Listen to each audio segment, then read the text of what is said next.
today's episode of PJ and the Beard, we are going to look at an accurate creation of the most sought after overdrive pedal of all time. But before we talk about what that pedal is, I want to ask you to consider subscribing to the channel, click on notifications. Your interaction with us helps us interact with great people in the industry. And in this case, our friends at Zounds again. We got our library card. Had to return some overdue books first, then we busted out the library card again, and we were able to get in the Warm Audio Centavo. Right. So in this video, this is a quick dive into the sounds from the Centavo. And we wanted to, we're not, I wouldn't say that we are Klon aficionados, right? Sure. This is not, you've used one for a while. Right. I don't know that I've ever run a Klon style pedal for very long. You'll be surprised to know this, but we've never owned an actual Klon. The cheapest one we've ever seen for sale is like $7,000, and we thought, we like bougie pedals that are more expensive, so we just ignored it. Just ignored it. No, so we've never had a Klon, but we do have some Klon type pedals sitting around. So we have the TL pedals. Tim Lewis, who we're hoping someday gets back in the game, his King Klon, which has a side that is a Klon style pedal. But we figured that this one, probably not a lot of people know that pedal. So we wanted what's the other feature that was missing? The knobs. Oh, yeah, and it doesn't have the big brown knobs. So we're like, I'm sorry, Tim. Is it a Klon clone if it doesn't have the big knobs? Is it really a Klon if it doesn't have the big brown knobs? So the one that PJ's been using, or has used on his board for quite a while, is the Mjolnir from, did I say that right? From Mythos. It's a Wildwood Guitars edition of that. So we figured this is probably the closest we're going to get to having an actual Klon. And so later in the video, we're going to compare the two a little bit. So just to get the ball rolling here, because I don't think there's much more to say, right? It's a Klon style pedal. You could lift up that. It's big. I'll give them it looks like an original, and it would look really cool on your pedal board. True story. So it's got gain, treble, output, and one other toggle switch in the back that we'll talk about a little bit. Right. So let's start. First clip. I did the first. So basically, they gave us 4 presets. We did the 4 presets. Then we did 2 clips kind of comparing it to this. And then there's a jam at the end. So first clip, I did the clean boost setting. Grabbed a Strat, new Strat to the channel. We have a video coming up on it soon. It's really kind of unique. It's the Aerodyne Strat, made in Japan. And that went a little bit like this.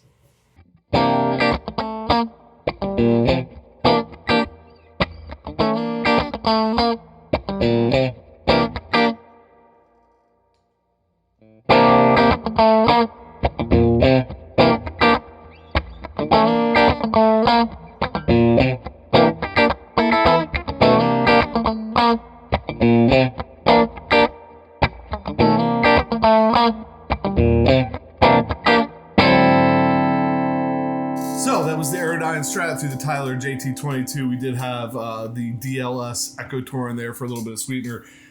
Really interesting Strat. Can't wait to do a video on this guy.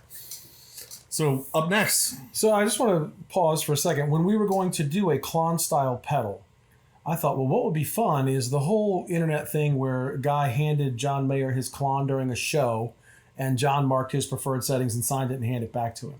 So I'm like, when I came in today, I'm like, I'm going to do that setting. Well, I didn't really have to worry about it because Warm Audio has a setting that is basically that setting. And it was called, was that the Edge of Breakup.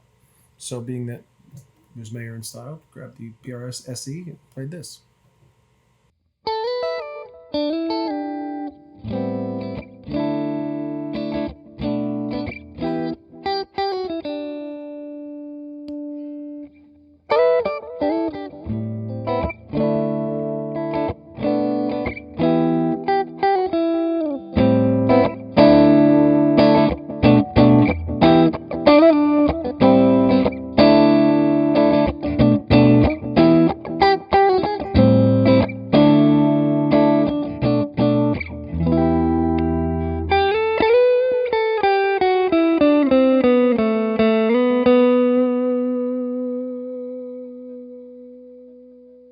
So that was the edge of breakup. The next one was biting overdrive, and I don't know why. Whenever I think of biting or overdrive and something that might be big, I go for the 95 PRS Standard 24 with big, bold dragon pickups in it.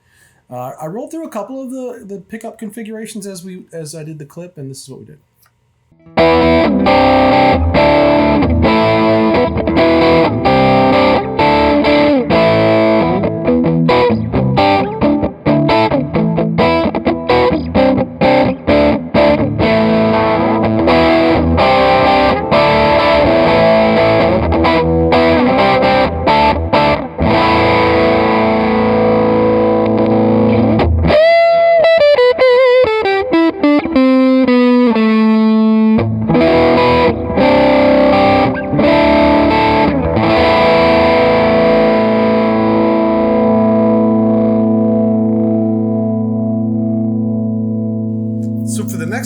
I grabbed the PRS DGT. This setting in the manual is called the hard clipper. And the interesting thing about the hard clipper is the little mod switch on the back, Pat's pointing out. You flip that up, and I should just read it. When it is in the up position, the mod switch changes the value on the high pass filter. This changes this change extends low end frequency response, especially on the lower two guitar strings. So just kind of picked a riff that hung out on those low two, still trying to hit some of the high stuff. Yeah, more drive, more low end. This is what it sounds like.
The Mythos pedal that we have. So I grabbed the PRS. Mod switch is not on in this clip, but it did. You can see the settings. I think I gave it a little bit more gain.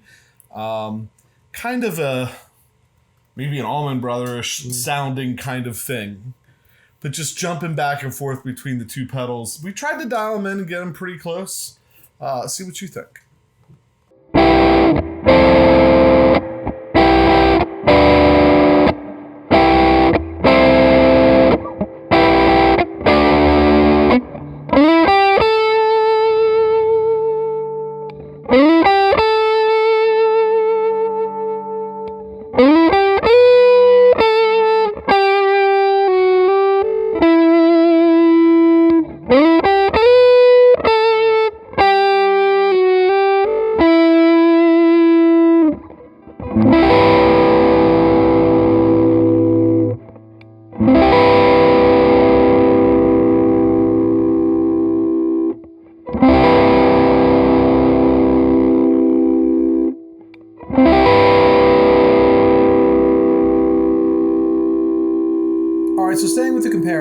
It was my turn to compare, and I went back to the edge of breakup, the AKA John Mayer setting, at least the 2022 version of John Mayer. He's used clones different ways throughout the years. So I went back to the Silver Sky, tried to do the same thing that Beard did. I played a real short pass, mirrored it, did the same thing, went to some chords, and this is how it sounds.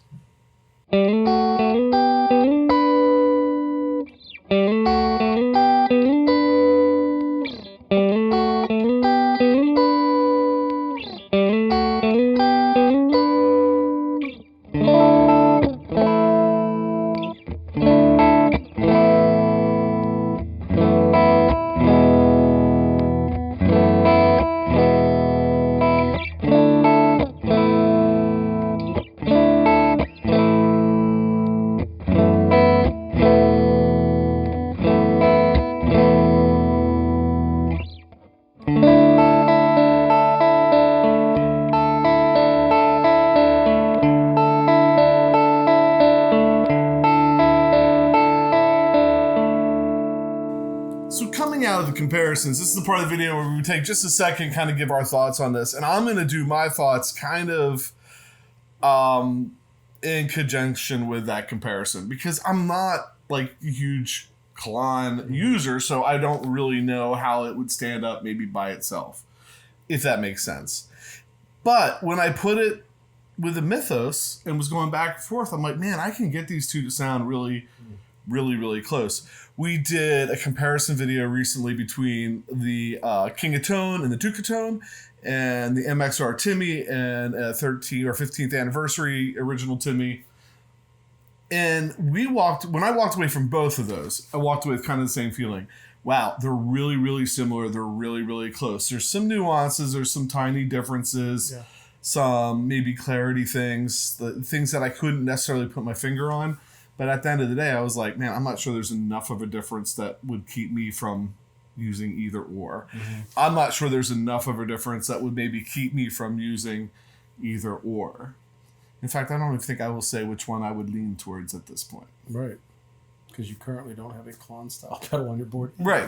Yeah. So, I mean, I'm not swapping one out for the other one because I'm not using either one. Yeah. It's just not, I mean, it's really cool. It's just not something. I actually really like the clean boost setting on it. Mm-hmm. I like that a lot. But, if you listen to Josh Scott, that's just a boost then. Why are you spending all that money to get a boost? Yeah, and that was part of my summation, right? Like I always go back to these pedals that are so mythical, so charged over the internet about what people think of and the price point. If this were a real Klon, we'd take the back off and use it as an ashtray, right? Like the aforementioned Josh Scott. So it's always like, how do you use it? And so I did have the Mjolnir live on my board for a while, and it was my first gain stage. And then I think after I learned a little bit more about how other ways to use a Klon style pedal, I'm like, well, until you get past noon, you're not really kicking in the magic part of it anyway. So I'm still struggling on how to figure out how to use it, right? So I don't know that the first gain stage was necessarily the right way to use it. So I'm still trying to figure these pedals out. And just trying to get them, where do they fit in what I do and how I play. But this was a really nice pedal, and it's got that cool look. I mean, it looks like the OG. It's got that whole vibe to it. I think it's well made. It's like $179 price point, which in the clone world, depending on, unless you go to the little new X one that we had at one point, it's not a bad price point for something that's made well. But yeah, send them down to Zounds to check that out. Yeah, so Raphael links will be there. So I mean, my thoughts are, I got some stuff out of it. It's a little bit out of my normal comfort zone, even though I had a Klon style pedal sitting on my board for a while, and Zach Burrows from Mythos makes great stuff. I think this is a nice, they say they make some of the, or the exact words, how did we start this video? It is a accurate recreation of the most sought after overdrive. So if the Mjolnir is as close to we have as a Klon that we're aware of, did they do an accurate recreation? I would say yes, because we could make them sound pretty close to the same. So yeah, that was a long-winded thing that, for me to surmise that pedal. But in my, we always talk about, we can't tell you what a Dumble sounds like because we don't have one. We don't have a Klon. Tried to find something we thought was just close to it, and did they do an accurate recreation? My answer would be yes. Yeah, I mean, if the Mjolnir is an accurate recreation, right? There you go. Who knows? That's why it's mythical. Yes. So to wrap this all up, we end with a jam. One of us is using the Mjolnir. One of us is using the Warm Audio. We do not have them set up the same. We have them set up to match us. We are using different guitars. I'm using the PRS. Pat's using a... Yeah, this is going to have its own video. Yamaha Rev just played this for the first time tonight. And so it was a total wild card with this and a new pedal. But it's a real cool looking pedal, or guitar, and I just bought it. But we're looking forward to a video on this one. Right. So 2 different amps, Fender, Tyler. So it's not set up so you are doing a direct comparison. But it would be interesting in the comments who was using what. It'd be interesting if they could tell. If there's that much of a difference, can you tell? So with that, hey, thanks for watching. We appreciate it anytime you hit that subscribe button, click the notification bell, hit the like button. Leave your comments. Anytime you interact with the show, like Pat said in the beginning, that's what helps us develop relationships so we can get cool stuff in to share with you. So you're helping us do that, and we appreciate that. And with that, I'm PJ on behalf of the Beard, reminding you, no matter what you hear, you never have too much gear, especially when it has big brown knobs.